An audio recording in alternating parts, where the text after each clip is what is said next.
最近有一视频特火啊，咱们来看一眼。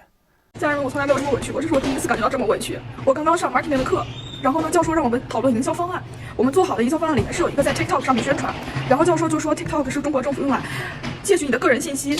所制造的软件。然后我作为一个中国人，作为一个唯一的中国人，我就告诉他不是这样的。你登录 TikTok 需要你的用户名、邮箱和手机号，这都是任何一个软件必须的。然后他告诉我他需要你的 IP 地址，我说我们学校用的软件也需要我们的 IP 地址啊，这样才能知道我们在哪里使用这个东西啊。甚至说有没有作弊都是需要 IP 地址的呀。IP 地址是你登录上网的时候的一个必需品，你不能因为这个东西就说他窃取你的个人信息。然后他就跟我说，美国的国家安全大于一切。我们组其他同学都在帮我据理力争，但是他就是不让我们用。他告诉我们，这个软件在美国被禁止了，你不许用。我现在回想起来，我上他其他的课，我举那么多次手，他只叫我回答1次问题，他可以叫第一排那个男生回答5次问题，这个我们排好了座位表，我举手他也看不见，他也不会叫我，我真的好委屈啊！我根本拿不到我应该拿到的分数。看了这个视频，首先我想说啊，别把什么东西都往歧视上扯。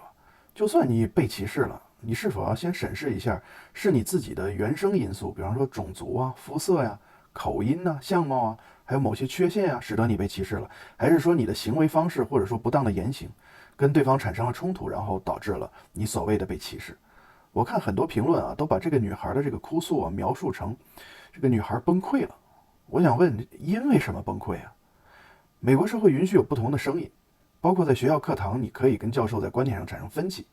我也相信教授不会因为你在这个意识形态上的这个认知上跟他，因为比方说文化背景上有差异，所以他故意在打分上为难你。在我看来，你所谓的崩溃是因为你幼稚的认为天经地义、无比正义的一件事情，给别人曲解，甚至刻意歪曲，然后让你感到委屈。但是你所谓的正确真的是正确的吗？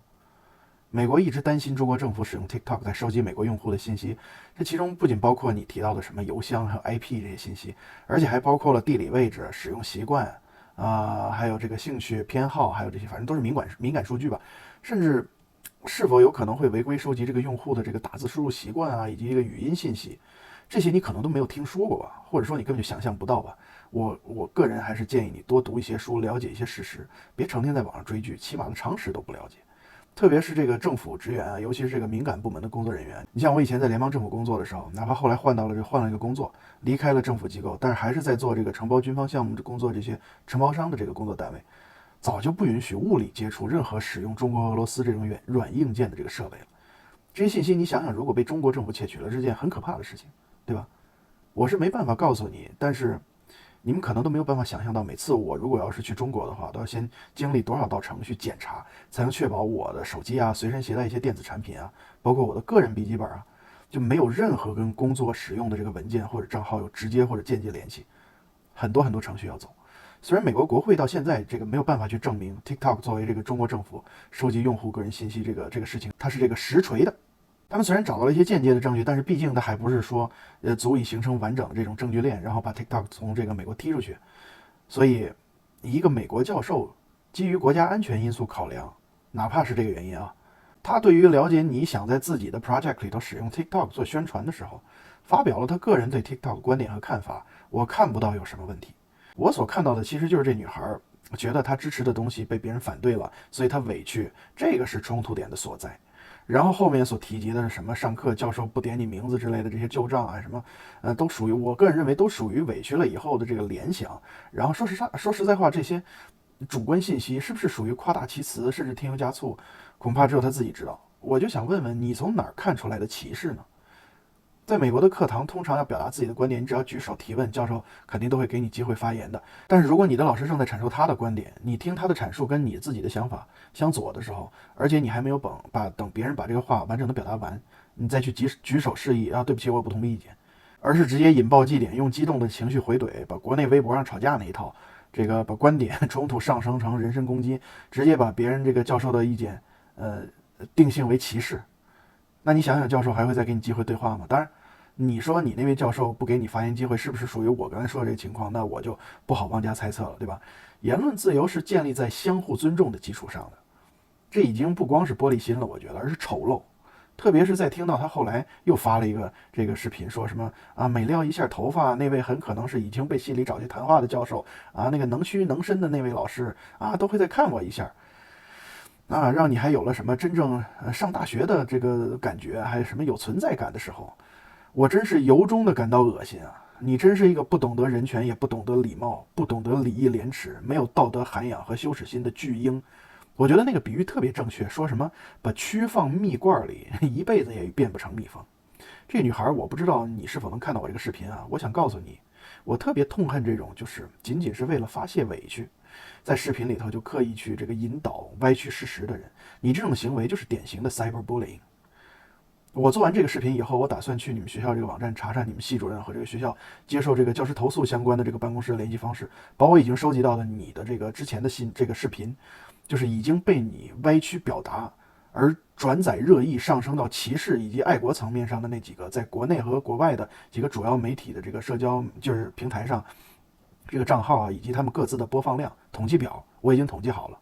还有一些热议的这个被顶得比较高的评论的翻译，我已经翻译完了。以及我个人已经写好的一封，就是表达对你这个 marketing 的这个教授表达支持的一封信，我准备一起汇总发过去。我这么做是因为之前一起吃饭的时候，正好跟一个律师朋友聊到这个事情。你这个行为其实已经涉嫌这个刻意引导公众和歪曲事实，毕竟在这些视频的这个社交媒体上已经产生了不小的影响力。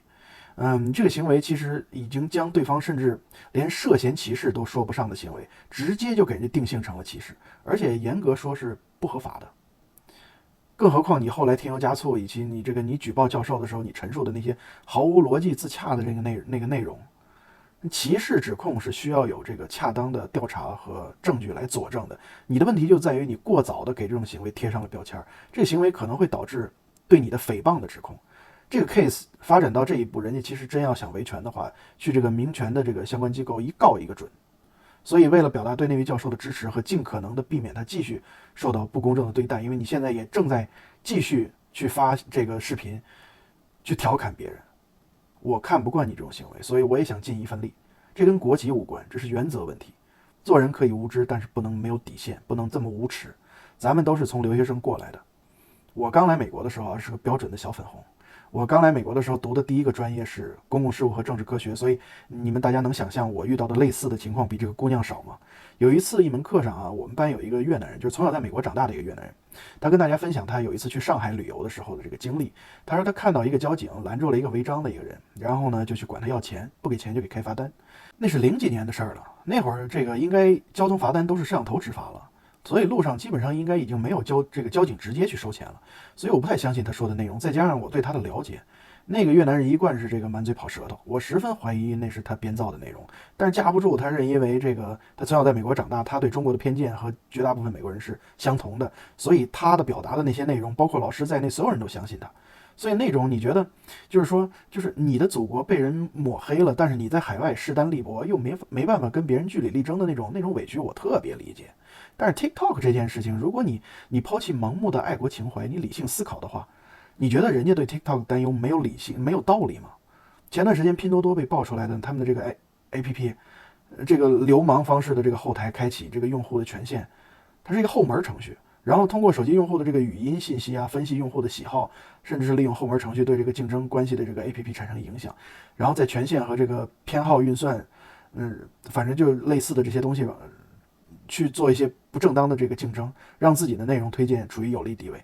那拼多多内部人员自己都承认嘛，他们自己专门的豢养的这个黑客团队，然后在这个拼多多国内的 APP 被查出来这个猫腻以后就被解散了，但是保留了一部分核心的这个人员，然后后来还把这个后门的这个程序转移到了拼多多的海外版上了。再有微博、微信这些 APP， 后台为了维稳需求，专门有这个接口，直接让有关部门直接可以登录操作的，这都是公开的秘密，对吧？你要了解一个背景，美国人不相信中国的 APP， 其实背后是对中国政府的不信任，是基于对中国法律环境的不信任。咱们都知道，要想在中国做生意，你跟政府之间是什么样的一种关系？政府跟你打交道的渠道，你们之间的纽带是基于什么样的一种联系？虽然每个国家都有这个本国的这个安全考量，但是中国的做法跟民主法治的这个国家有很大的不同。中国政府如果以国家安全需要，非得要让你这企业把从美国用户那收集到的信息提供给他们，哪个企业你敢说不啊？上面一个领导一拍板做的一决定，你敢用哪条法律去维护你自己的权益？我问你。我认为美国对 TikTok 这种拥有庞大用户体量的外国 APP， 特别是中国的 APP， 它有担忧，再正常不过了，对吧？所以那个美国教授持这样的观点，那是非常正常的呀。你甚至都没有办法去判断他这么想是不是一种爱国行为，那可能就是他从小到大所接受到的这个教育过程中，这个培养映射到这个认知观念中的信息。既然这个女孩说她马上要毕业了，那说明她在美国待的时间也不短了。你但凡平时稍微看看新闻，了解一下华人圈以外的信息，也会有所了解了。所以我觉得我很难理解她的反应为什么这么大，还在那哭，哎呀，那叫一个恶心。你平时就没有能跟你聊聊天的美国朋友吗？这么热的这个新闻，最近竟然把你记点戳爆的是在课堂上的你的老师，我也是那么服了。而且这显然只是一种观点的冲突，为什么他要把这件事刻意去扯到歧视上去？是为了把这件事情的引导到这个爱国情怀去博取同情和支持吗？当然，这东西也被称为流量密码，对吧？你只要扯什么东西扯到这个爱国上，都能有流量。有很多这种狭隘的爱国情怀的人，你跟他聊天，你就会发现，就事论事，对于他而言是件特别困难的事情。你无论谈什么事情啊，他都要在心里头根据你的身份去预设一个你的立场。美国人对中国的一款软件的不信任，然后对于中国政府或者法律环境的不信任，为什么就能被等同于对中国这个国家和民族的歧视呢？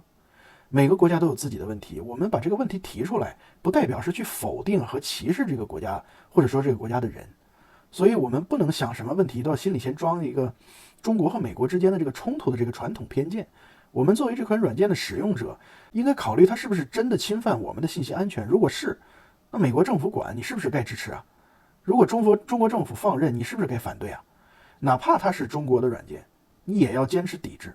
如果有一天夜里，打个比方啊，你走大街上被人强奸了，你会因为强奸你的人是你的同胞而基于爱国情怀就那么拉倒了吗？毫无底线的爱国就是给祖国抹黑。当然，在我看来，这女孩之所以如此激动，而且事后把这个视频把性质往歧视上靠，主要首先还是基于无知，长期受洗脑，对真相的这个主动屏蔽，以及这个虽然身在海外，还是把一些这个事实归类为这个境外势力抹黑，不愿意去了解或者去承认现实，而且对于言论自由的这个肤浅理解，他没有一颗包容心，完全不能接受别人不同的观点。再就是认为把什么事情只要扯上爱国就能博取同情和认知，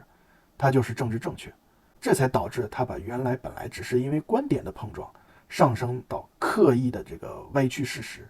直到发展成进一步去造谣，去学校企图用这个歧视来打击跟他持不同观点的教授，借这个行政手段去报私仇。这说白了其实多熟悉，这不就是文革那一套吗？我只想说啊，你省省吧。我敢保证那个教授其实不会被你的行为受多大影响的。我倒是希望这样的人啊，你毕了业了，但愿你能毕业啊，你毕了业最好赶快回国吧，不要留在美国了，在这儿简直就是给华人丢脸。就凭你这见识，我觉得你出来留学那也应该是花家里钱的，你应该没有能力自己挣钱，对吧？好不容易送你出来学点东西，结果快毕业了，见识还跟在国内一样没什么两样，真是替你爸妈心疼那钱啊。在这里头，我特别要向那些在思考 TikTok 安全性的问题的时候打辱华和反华爱国牌这些人，我想给你们做一个提醒，别忘了 TikTok 这款软件，这款 APP 在全世界绝大多数地区都能使用的 APP， 中国是第一个禁用它的国家。而且你作为一个中国人，无论在世界任何一个角落，你只要用你中国的手机号注册，就会被屏蔽。这种行为在绝大多数文明国家的文化之下都是标准的歧视。还有那些这个圈粉周受资那些人啊，我的朋友圈里好多这样的人，我就更不明白了。他一新加坡人，努力捍卫一款不让中国人用的 APP， 努力撇清他和中国的关系，努力在美国人面前证明自己是爱美国、遵守美国法律、保护美国的国家安全和美国人的隐私，然后被美国议员反复折磨了5个小时以后，竟然被有些中国人说成了在美国国会唇枪舌剑的民族英雄。你们他妈的这个智商和底线何在呀？而且美国只是想要才进一个 TikTok 而已，你就崩溃了？中国已经进了 Google、Facebook、YouTube、Twitter， 他把世界上流行的这些 APP 基本上全都进了嘛，而且全都仿照每个 APP 搞了一个自己的墙内版嘛。百度不就是墙内版的谷歌吗？或者雅虎吗？优酷不就是墙内版的这个 YouTube 吗？哪怕 TikTok 和抖音也都是严格分开的，就是为了控制你们的眼界和言论自由。所以有时候我特别感慨啊，你们啊，有的时候作为资深的人矿和韭菜，不为了自己被剥夺获取信息的这个权利而崩溃，却为了一款虽然是中国人开发做出来的，但是却不让中国人用，但是被美国人质疑的 APP 而崩溃。我觉得挺可悲的。这个政权为了巩固他自己的执政，刻意聊骚，刻意刺激民族主义，我觉得这招他妈太灵了，我简直。点赞加关注，带您看真实不包装的美国。